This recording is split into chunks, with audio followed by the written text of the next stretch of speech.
جھاوریاں سرگودا خبر شامل کرتے ہیں۔ سرگودا میں بلڈ پریشر کے عالمی دن کے موقع پر ڈاکٹر فیصل مسعود ٹیچنگ اسپتال میں واک کا انعقاد کیا گیا۔ واک میں ڈاکٹرز، نرسز، پیرامیڈیکل سٹاف اور ہسپتال کے دیگر عملے نے شرکت کی۔ سرگودا کے ڈی ایچ کیو ٹیچنگ اسپتال میں منعقد ہونے والی یہ آگاہی واک اسپتال کے او ای ڈی سے شروع ہوئی اور شرکاء نے مختلف شعبہ جات کا چکر لگایا۔ اس کی قیادت medical superintendent doctor Mushtaq Bashir Aqif کر رہے تھے۔ آگاہی واک میں ڈاکٹرز، نرسز اور ہسپتال عملے کی بڑی تعداد نے شرکت کی۔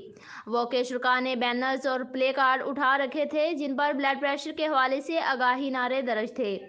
واک کے شرکاء سے خطاب کرتے ہوئے ایم ایس ڈی ایچ کی وہ ہسپتال doctor Mushtaq Bashir Aqif, additional M S doctor Nayyar Abbas Khan اور ماہر امراض قلب ڈاکٹر فدا شیخ نے کہا کہ احتیاط اور ادویات کی مدد سے ہائی اور لو بلڈ پریشر پر قابو پایا جا سکتا ہے۔ رپورٹ ظفر عباس، تحصیل رپورٹر، شاہپور، جھاوریاں۔